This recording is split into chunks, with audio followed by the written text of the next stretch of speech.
Hello and welcome, my League of Eagles. And welcome to Leaders in Light, Love, and Legacy. Woo, I love that word, legacy. We're live every Tuesday at 6 p.m. Eastern Standard Time on Fave Unite Radio.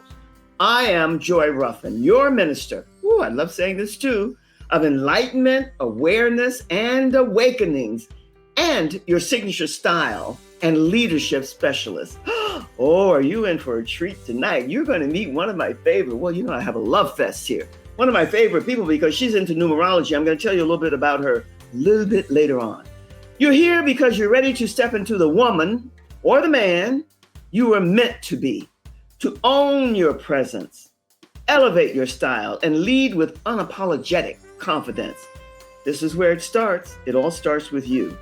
So what I want you to do is just to sit back, relax, and enjoy yourself, because I want you to really tune in and listen to this lady. Now, let me tell you a little bit about her, just a wee bit, because all you want to know, I know you Eagles, all of my Eagles out there, you want to know, how's she going to help me and how does she can support me and how can we collaborate? Well, let's find out.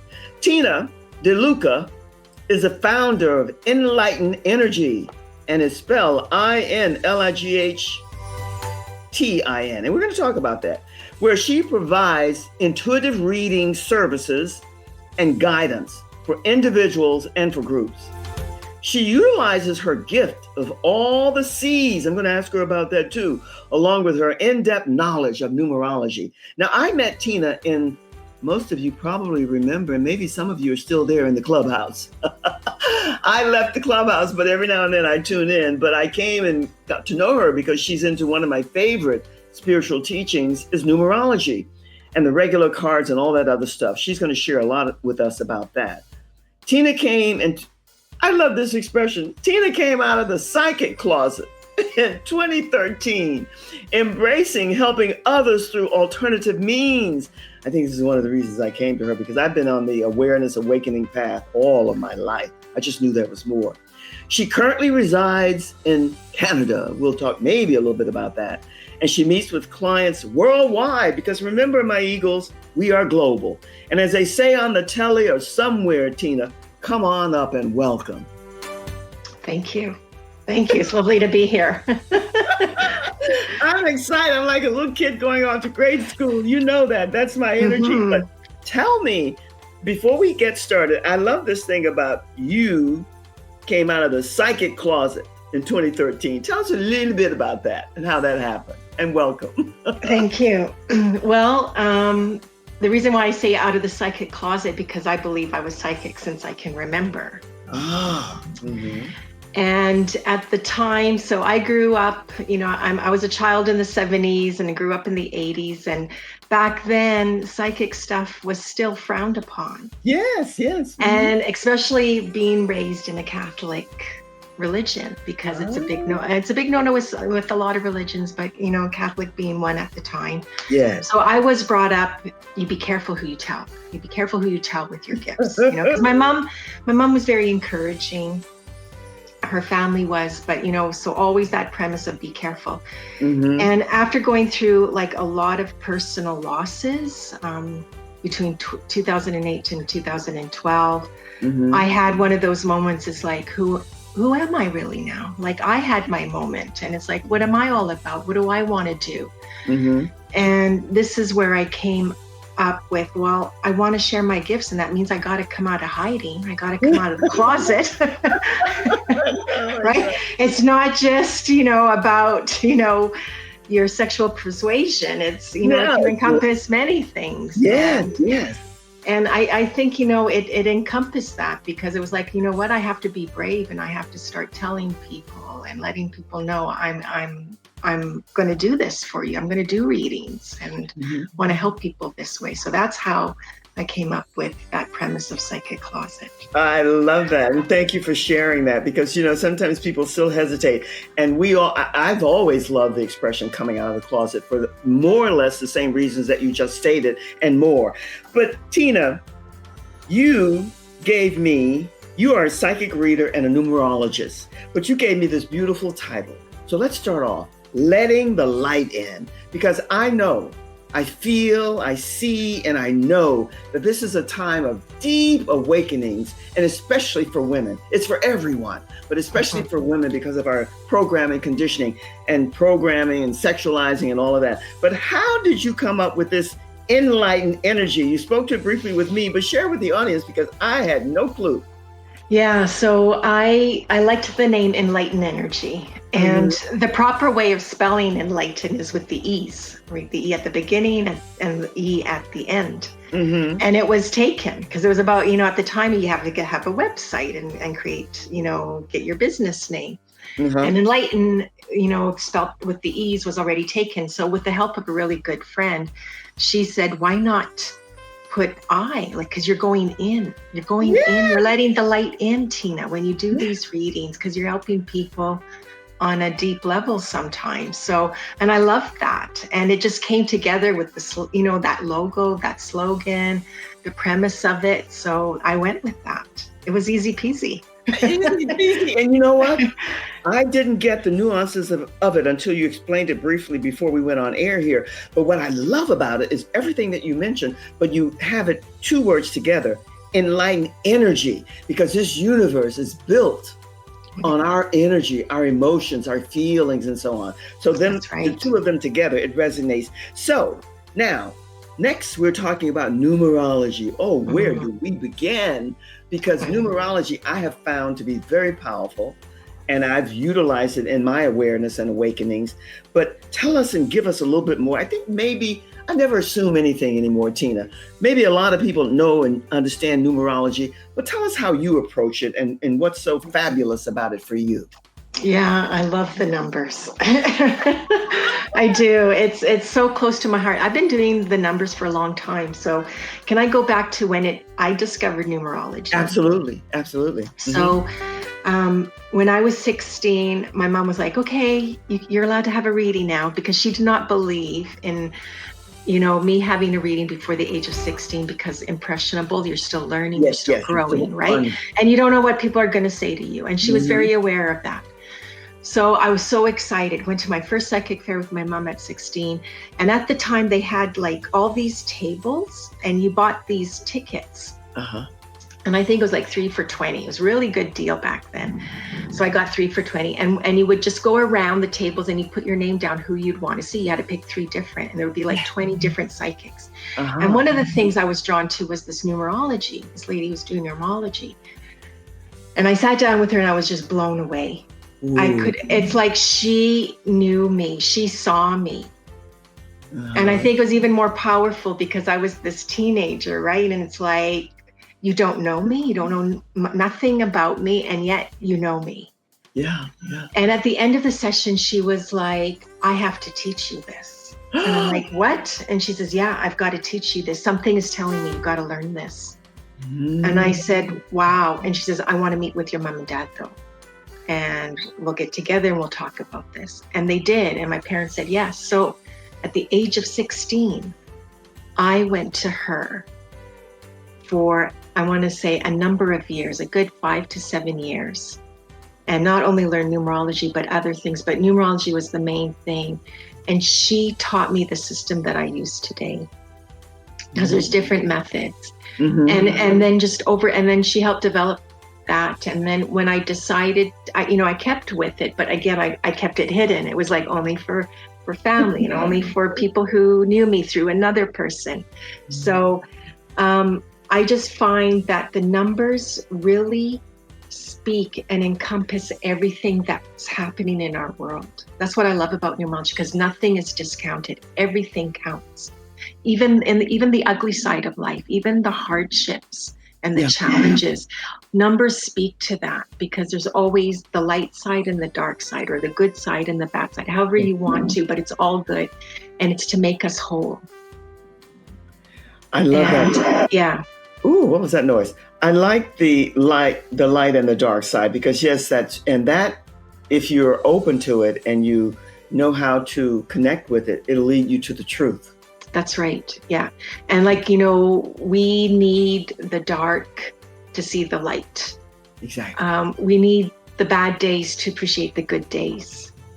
So they go hand in hand. And I think with numerology, it can also bring a lot of peace and comfort to people. I've seen that time and time again, especially with the date of birth, because that's the number I primarily focus on. Because with numerology, it can be applied to anything in our world because it's the interpretation of the numbers. So whether it's a name, whether it's, your phone number, where you live, or your date of birth, all those numbers count for something. So I discovered. Let me ask you this. Let me share this with you because it's not even asking you. What I love, the whole story of what you share with us, but what appeals to my heartstrings and what resonates with me is that you met this beautiful soul who read for you, who revealed to you, you felt something, she knew it, but she asked your mom and dad before. Yeah. I don't know if that happens as much today, but I think that's great because our moral compass and how we do things has changed so much. And I say that not because I'm a happy senior. I see what I see and feel what I feel. I think that was great. Now, you studied with her about 5 to 7 years? Yeah. Wow. Yeah. And it wasn't just because she taught me like everything about the numbers. Like it can get pretty intense and very involved. But for the purpose, like over the years, that's where, and she says, you're going to find your own style. You're going to find your own way too. Because she, and that's what I loved about her as being my teacher, my mentor, because she let me find my style, my own voice with the numbers. I love that. And let me ask you this, because this is a question that I have for you.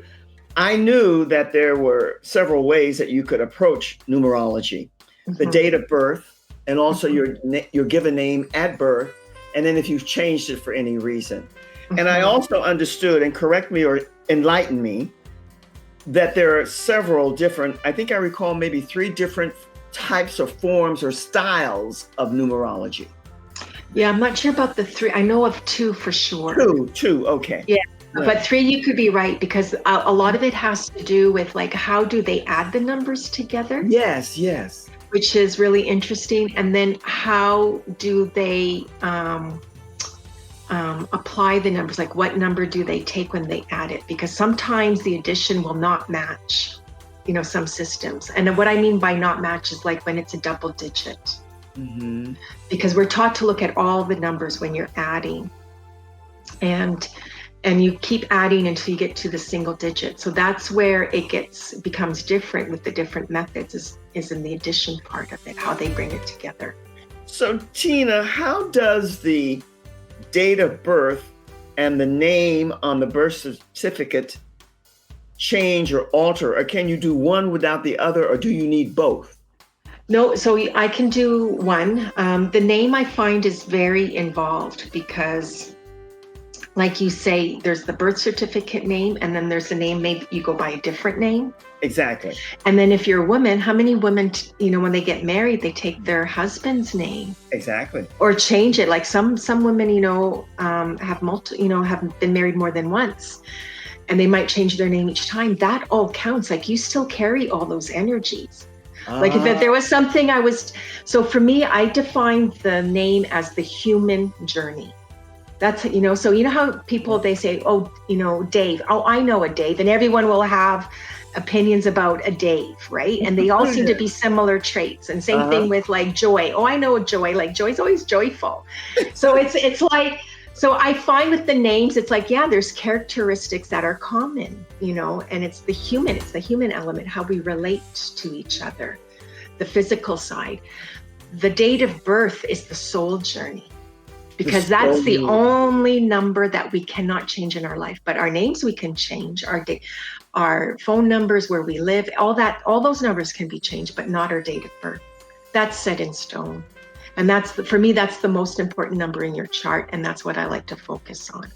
That makes a lot of sense because, I'm all about the heart and soul connection, especially for us as women, the connection and knowing and owning our power. So when you say that's the soul journey, I get that.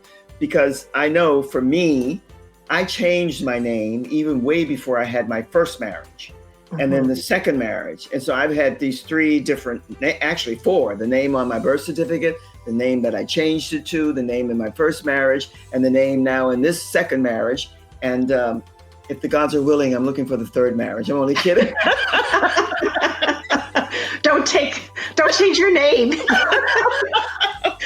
You're just going to add more to the pile.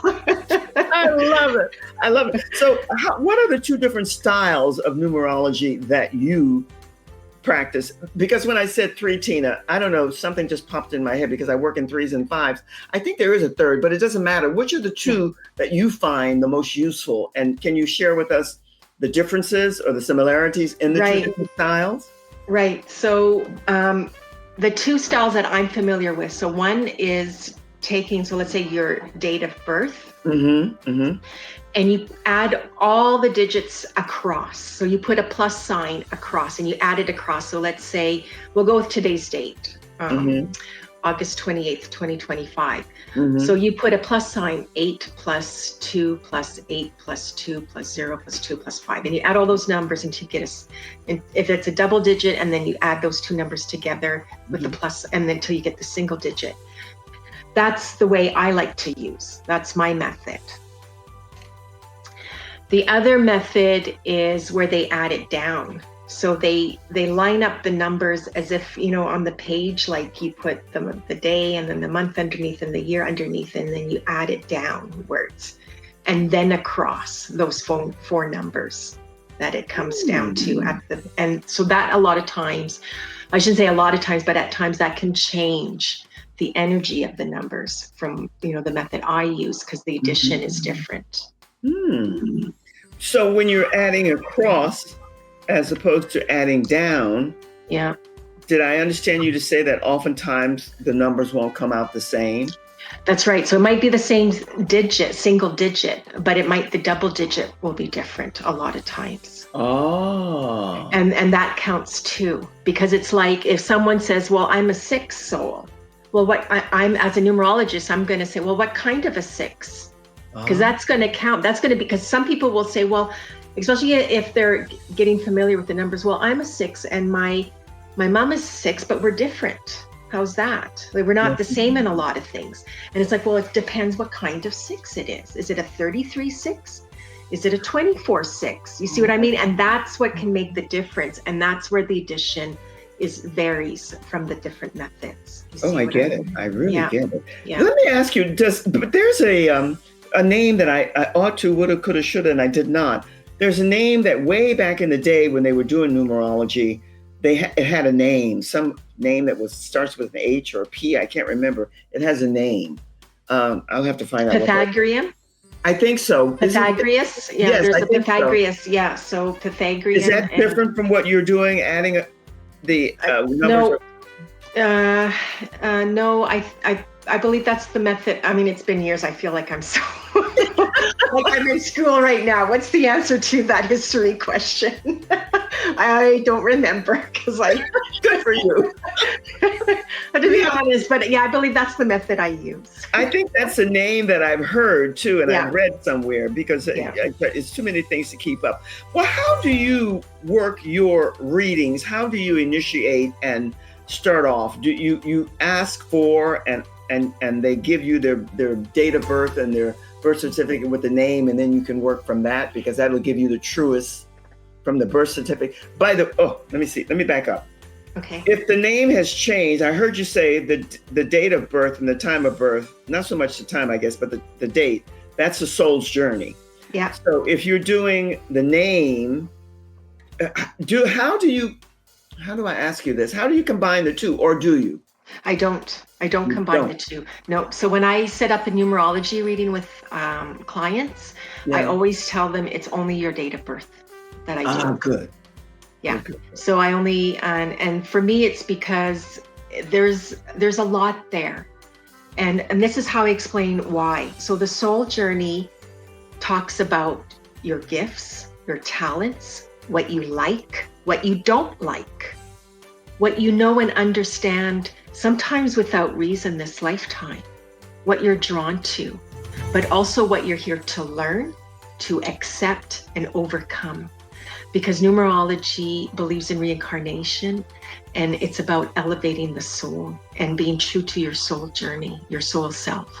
So when people hear like overcome or accept, that can be it's almost like they can let out a breath, or like I can relax, because it's like some people, they'll be, oh, I try to organize, or I try to keep things clean, and I can. And if I look at your numbers and there's nothing that says, oh, you're supposed to be an organized, I will tell them that. I'll say, no, you're not supposed to organize this lifetime. You're not supposed to be a clean freak. And they will like, oh my, it's like the numbers give them permission it's okay that you're not that way, because you're not supposed to, because the numbers say, no, not this lifetime. This is who you are, or that's what you are meant to express. Well, that makes good common sense to me. Yeah. Your gifts, your talents, and what you like and what you don't like, and what's indigenous or aligned with your DNA and what isn't. And what I'd never heard before, Tina, and I like it, because I can't say, I was going to say I'm one of the few. Actually, there's zillions of us who believe in reincarnation. Mm-hmm. Some people, because of their religious beliefs, they don't believe in whatever. Right. It doesn't matter to me, because I don't really speak to this, but I didn't know that numerology believes in reincarnation, because I don't see how one could not, but I stay open and I attempt to understand why they do not. Mm-hmm. So is that something that's always been from the beginning of time? Aligned? I'm going to say, I'm hoping so. But I mean, that's what I was taught. And then, it can also tell me, like, if somebody has a younger soul or an older soul by the numbers. And then it also speaks to, like, why do I have it so tough this lifetime? And the numbers will speak to that, because, it's about, the number of reincarnations, or why you're reincarnating this lifetime. What is it about? So the numbers can, speak to that. And I've had readings where it's like, oh my gosh, a past life is coming through. And I'll speak to that. And it relates somehow, some way to the numbers that they are this lifetime. Wow. You gave a lot of food for thought there for a lot of people who are tuning in here now and will come later, and welcome all of you, because you mentioned what I've come to know at this stage of my life, Tina, that a younger soul and an older soul has nothing to do with age. No. But that's what people believe. And this crusade now against anti-aging, not because I'm a happy senior, it unnerves me for a lot of reasons, because I've met a lot of young people who are wise, compassionate, and loving. I'd like to meet more, but I have met some, and I know that they're older souls, even though they're young. And I've met a lot of older souls who I think they've been here a zillion times and they still didn't get the memo. Right. I'm not judging, but you just know. So I like it when you say, let me ask you, do you think, or have you found that astrology connects or relates in any way to numerology? Yes, it does. Okay. It does, yeah. Because there's 12 numbers in numerology. There's 12 signs in astrology. Because I have found, with my limited knowing, that there is a connection. I don't quite know what it is, but I think there is. And both are, or were, not so much today, frowned upon by not only the Catholic Church, so many others. And you and I will laugh at this in love, because we don't judge. I know that. I know you and you know me, but I had a friend I spoke to the earlier part of last week, and she said to me, well, we were talking about spirituality. And she said, well, the religion has hijacked spirituality. And that cracked me up. I don't even know. I do know why, because there's some truth in that somewhat. But what you're doing really excites me. When you talk about this lady that you met when you were 16, who gave you, what can you recall that she said to you that resonated and you knew that she knew you? Can you remember anything that she said? Because people today are looking for their gift, their talent. They want to know, why am I here? And especially today, meaning this era that we're in now. What am I to do? What is my gift? And so on. And they have an inkling, but they want the magic involved. So what did she say to you that triggered for you? And she knew that you could do this too. Yeah, so she spoke to my heart center. And so she talked about how I'm very emotional, that I cried easily, that at times I didn't fit in. Like she talked about my sensitivity and how also like I get hurt easily, and my level of trust. So she really spoke to parts of me where I felt like she saw me without like knowing nothing about me. And especially the way she talked about me, and like parts where, let's say, not that I was ashamed, I'm trying to think at the time, but maybe shy about. Because when you're 16, it's like, it's not cool to be sensitive, and it's not cool to be crying a lot, right? So when she spoke to that and saying like, that's like my superpower, that's part of my gifts, I felt like, okay, she accepts me and I'm all right. Well, I like that explanation, because I was thinking, Tina, in love always, I don't judge, but I'm saying, well, you're 16 years old. You're that most impressionable between 13 and 16, I think, is when it hits us. And especially if we're out of the box, but she saw, felt, sensed something else in you. And as she shared it, it resonated with your heart and soul. That's so right. You knew that was it. Yeah. Now, when did you know for sure that the psychic gift was something you had in you? Because she obviously saw it, and that's why she wanted to ask your parents. That's a good question, because, you know, I want to say like maybe there's kind of two sides to that story. So growing up, I have to go back to when I was growing up prior to her. I grew up in a family where they loved this kind of stuff, like numerology, astrology, the cards, all that. And so I was really encouraged and grew up around aunties and my mom and my grandmother, where, you know, somebody did something. And when they gathered around the kitchen table, guess the conversation turned to something psychic and something about this, right?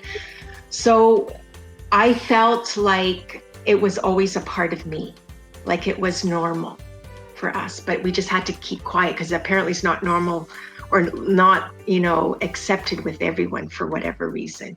And then I feel like, I think maybe when I was in my 20s, I know that's, even though I was learning from her and even though this, I felt like, yeah, maybe I am psychic, you know, and then I think it's because of the feedback from strangers. Yes. Right? Made that difference. Whereas before it's like, well, my family tells me I'm psychic, so I am psychic, right? Who am I to question that? But to hear it from strangers, and even to this day at times, you know, I have moments where I doubt my gifts. And I think that's a healthy way to be, because it keeps me humble and it keeps me in check and keeps me like, okay, what do I need to do to tune in and to make sure I'm on this path? So even at times today, it's like, when I hear someone say, oh my gosh, your reading really hit home with me, or you did, you know, you said all these things and they came to be.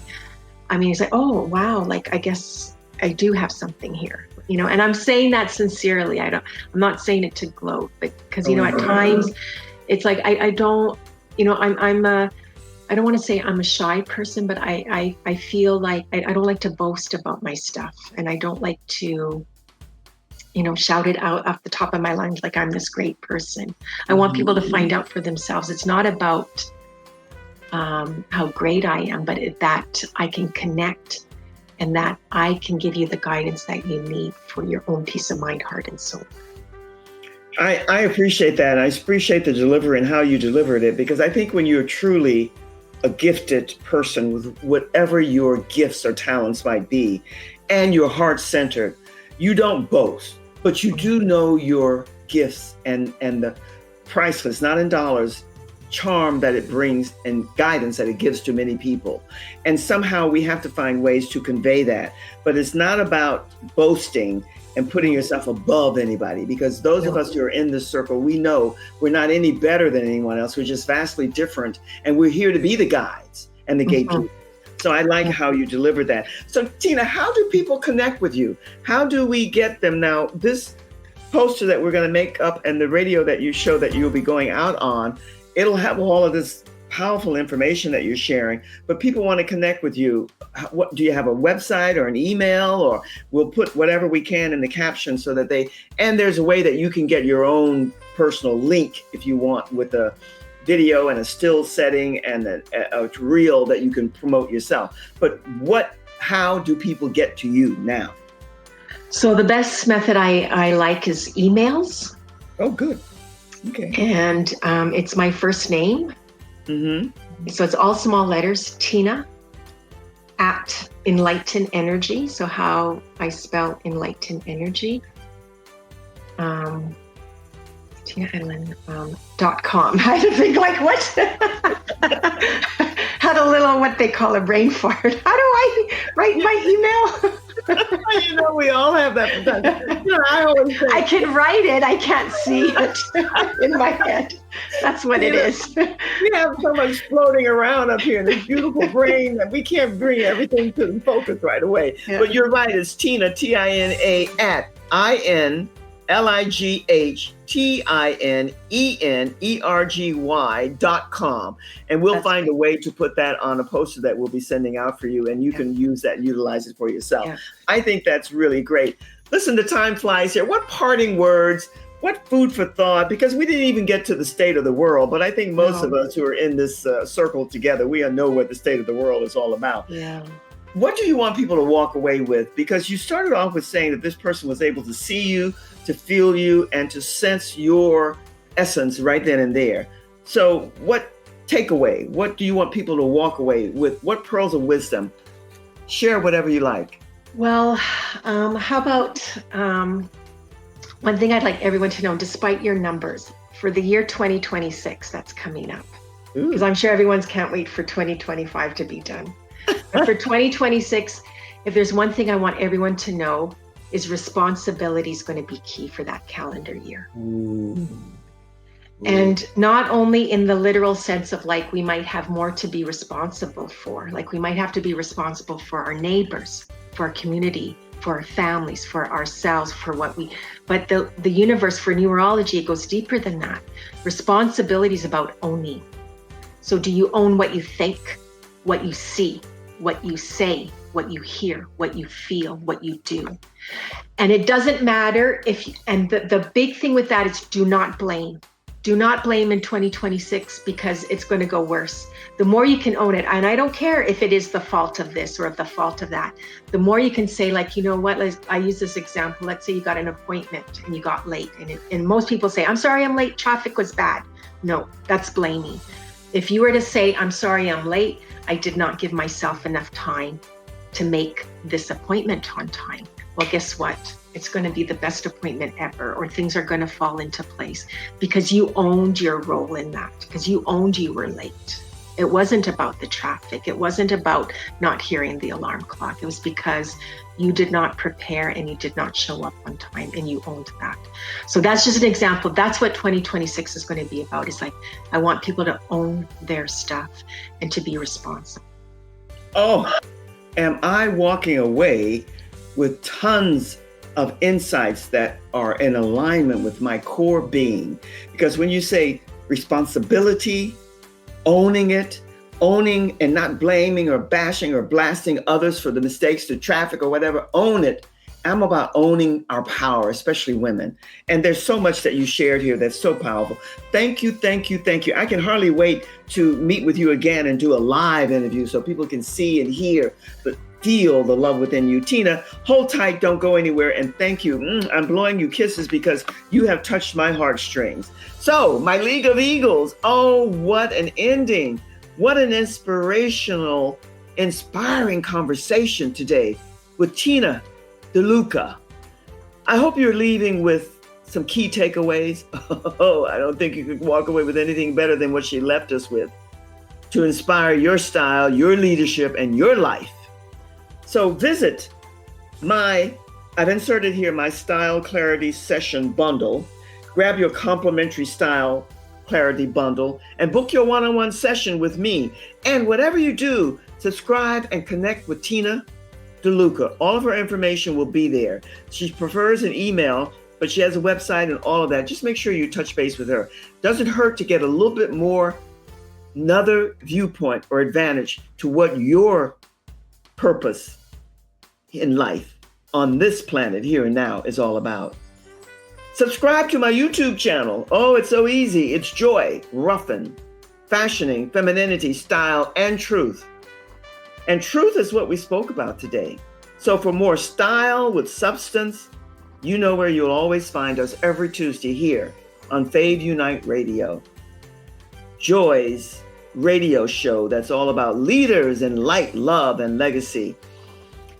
Until the next time, my Eagles, remember, every moment is a chance to rise, to shine, and to live boldly. That's what Tina left us with, especially for 2026. Soar high, my Eagles. The time is now. It's your time. It's our time.